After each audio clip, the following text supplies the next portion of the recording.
Welcome to the I-80 Boys College Football LSU Tigers Preview Edition. Be sure to like, comment, and subscribe.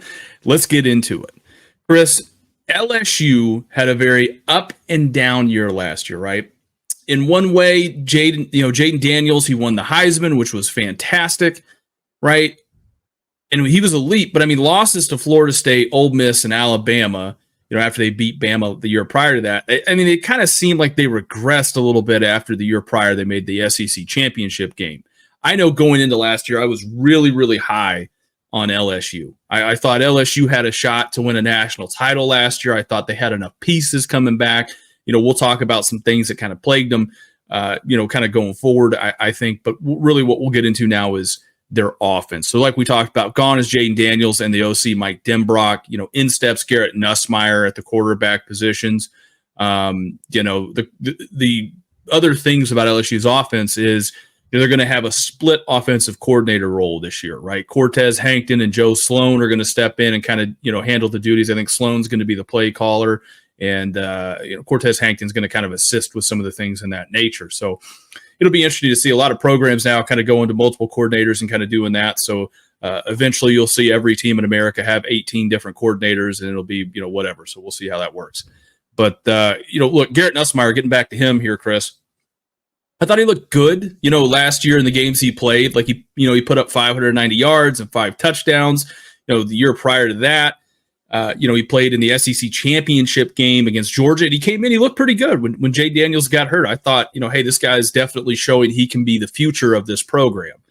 And so, he looked good in that bowl game that they had as well, I thought. The run game does take a little bit of a hit, and that's only because Daniels was their run game last year, right? He put up over 1,000 yards, and Logan Diggs ended up transferring out to Ole Miss, but they do get back Josh Williams and Caleb Jackson, who did put up 700 yards and 10 touchdowns last year combined. They need those guys to really take a step forward this year to kind of help, get Nussmeier broken in and kind of help this team continue to perform, I think.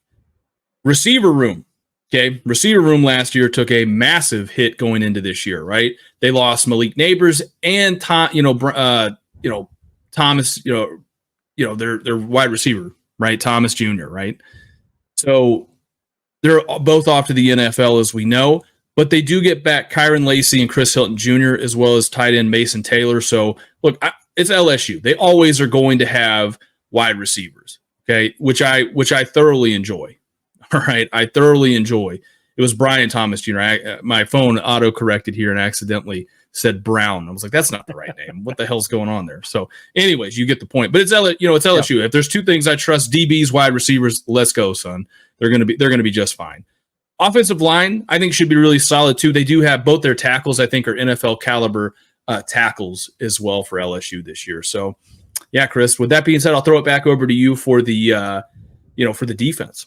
Yeah, and the defense was a huge problem last year, as we remember, right? I mean, they gave up 28 points per game, which doesn't sound horrible. That was 82nd in the country. Problem was when they played anybody of note, they gave up about 40. Remember the Ole Miss game, the Missouri game, some of those games, man, they gave up a shit ton of points last year. They also gave up 408 yards per game, which was bottom 30th in the nation. They're going to have to improve. And for the defense this season, they're out with Matt House. That was the DC last year. They brought in Blake Baker, formerly of Missouri. He had a decent defense last year, as we talked about them on our previous prediction video of Mizzou. But the one key piece they do have coming back is Harold Perkins. We talked about him a lot last year. I never did really like the move where he moved from outside linebacker to inside linebacker last year. Because you remember 2 years ago, he was an All-American, one of the best defensive players in the country. Sounds like they're going to leave him at inside linebacker again this season. So he's going to have to play a little bit better. The kid is a stud, though. He'll probably be a lottery pick, I think, especially if he has a really good year this year. They're also going to have to rely heavily on tackle Jacoby and Gilroy and defensive end Savion Jones. These two guys played quite a bit last year. They're going to have to step it up this season.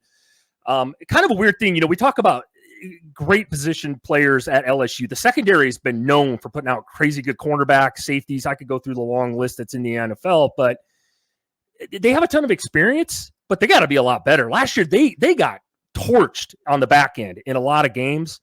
So they're going to have to be a lot better there. And I think I think they will be a little bit better. It's hard to be much worse than they were in the secondary last year. I mean, I hate to say that. Some of that has to do with getting pressure on the quarterback as well, creating turnovers. We know that. So as far as the portal goes, man, LSU swung and missed on a ton of guys defensively in the portal this season. They didn't land hardly anybody of note. So that front seven is going to have to get pressure like I just alluded to. With that being said, though, Christian, I'm going to get into the predictions here. Vegas has LSU pegged at 9 wins. I'm going to tell you right off rip here, I got them going 9-3, so I'm right on that number. And what I did here, Christian, we know that big game with USC early, right? These were one of the two best offenses last year. Neither of those two teams could play defense. We did a USC prediction video. I took LSU in that one. I think LSU does still win that game. I think it's going to be a coin flip game. It should be a really interesting game. It's going to come down, I think, who can stop who personally on the defensive side of the ball. But I have LSU winning that. I could totally see somebody going with USC here, though, because I'm actually pretty high on USC. But they better be able to win the next game against Nicholas, however the hell you say that. You got at South Carolina. That better be a win. And I say that better be a win, but this is one that I penciled a loss. I think with most teams, I know this might shock some people, most teams win a game they shouldn't every year, and they also lose a game they shouldn't. This just happens to be the one loss on the road at South Carolina that I picked for LSU. So you can disagree with me in the comments. Let me know what an idiot I is. But moving on, South Alabama, you better win that one. I have them beating Ole Miss at home. That's going to be a huge one. So give me LSU there. You got at Arkansas and at Texas A&M. I have them dropping the one at Texas A&M. And then you got the Bama game. I think this game will be really, really good. Kind of a tale of two different teams. But I have Alabama. I lean Alabama right there. Then you got at Florida. That'll be a tough game at the Swamp. But give me LSU. And then you follow it with Vandy and Oklahoma to end the year. I have LSU winning those as well. So overall, Christian, kind of hard to follow, but I have LSU going 9-3 this season. I want to hear your thoughts and tell me why I'm wrong. Chris, I'm going to tell you exactly why you're wrong, because I also have them going 9-3. Okay, what else is new? Yeah. I also have them going 9-3. And, like we always say here, we don't consult on this. We kind of just do our own thing, and we like to surprise one another. So I got losses. The first one is USC. That's right off the rip. I got them losing to USC. The reason why, even though Brian Kelly at Notre Dame played USC, right, he knows that program inside and out. I think this is going to be a different USC than what we've seen in years past, where, in this game, basically what it boils down to, Chris, is who did the most in the offseason to improve their defense? And who do you trust more the very first game out of the gate? And I have to be honest, I'm going to have to go with USC on this one, because I think, number one, they have more defensive talent than LSU. And I think, number two, I like their defensive coordinator a lot more, because that defensive coordinator, to me, he proved that he can come inside at UCLA the year prior. It's, Lynn, right? D'Anthony Lynn came in and proved that he could, in 1 year, turn it around. Now he's got all this talent and stuff. So, like I said, I do think USC is going to be much better. I do think LSU is going to be much better, on defense. But I'm gonna lean more USC in this one here. Okay, looking ahead here, I think they'll win pretty much out throughout the rest of the way there. And then you get into Ole Miss. Ole Miss does have to travel on the road. I understand they beat them last year. I don't know. I still, call me crazy, I'm still gonna rock with Ole Miss in this one. And then Alabama, right? So I think Alabama, even without Nick Saban, right? Kalen DeBoer, I think it'll probably be a shootout type game, but I don't know. Bama's still really, really talented, like massively talented. And I still got to rock with them, but I do think they went out 9-3, not a bad year. Chris, I'll ask you this, what do you think the floor and the ceiling is for a team like LSU? I think personally, as far as the floor goes here, and LSU for me is very, very hard to predict this year because the defense has been so bad. And with a new quarterback, as much as that, I like Nussmeier. You talked about him a ton. He's not Daniels, though, at the end of the day. I think he might be a better thrower of the football, but he's not going to give him that running ability. Now, can he scramble for first downs and stuff like that? Absolutely. But you said it best. Daniels was their running game last year. I mean, the kid had over 1,000 yards. So I think things could get really, really ugly for LSU this year. So my floor would be maybe 6 or 7 wins. I know that sounds crazy, but I'm not that high on LSU compared to most. As far as the ceiling goes, things work out and the defense gets back to what we think LSU defense is, I could see maybe 11-1 or a 10-2 type of year here. I could. To run the table is damn near impossible. You don't see anybody do it.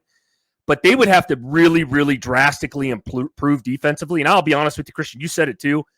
I don't think they did that this offseason as far as the portal goes. So I'm going to flip it around, though. What's your floor? What's your ceiling for LSU this year? Yeah, so I agree with you. I struggle because it is Brian Kelly, and you got to think back when he was at, Notre Dame, even though it's a completely different team, completely different scenario. Notre Dame's obviously an independent, so they could kind of pick and choose whatever they want. Some years they play Clemson, some year, a lot of years they're going to play USC, and so on and so on and so on, right? But the thing that Brian Kelly was known for was winning 9, 10, 11 games every year, right? And then if they got in the playoffs, immediately exiting the playoffs, right? Or if they got to a natty, getting blown out, right? Yeah. They had our boy, old Teo's girlfriend out there playing, I guess, right alongside with him. So, kidding. Obviously, it was a jacked up situation. But anyways, getting on with it. I think I struggle to ever say any Brian Kelly led team is going to, lose probably more than 8, or is going to, struggle to win anything less than 8 games in a regular season. So for me, I guess 7, 8 wins is probably where I'm at as like a floor. He did come over to the SEC, which is a harder conference just by default, and the teams you have to play year in and year out. So yeah, I would say 7, 8 wins is probably the floor for me. On the flip side of that, I think like you said, 11 wins, probably right on where he could be at this year as a ceiling. Nussmeier could come out and just start rocking. The defense could improve drastically. They could clip USC out of the gate, then go on a run. The game against Ole Miss is going to be, home for them, so they could do something there, get the revenge factor going. And then, the game against Bama, to me, I think the game against Bama is interesting just because, Saban isn't there, right? And Kelly did beat Saban the first year he was there. So it could be, pretty damn interesting when you get down to that game. But yeah, to me, that's kind of where I lean with it, Chris.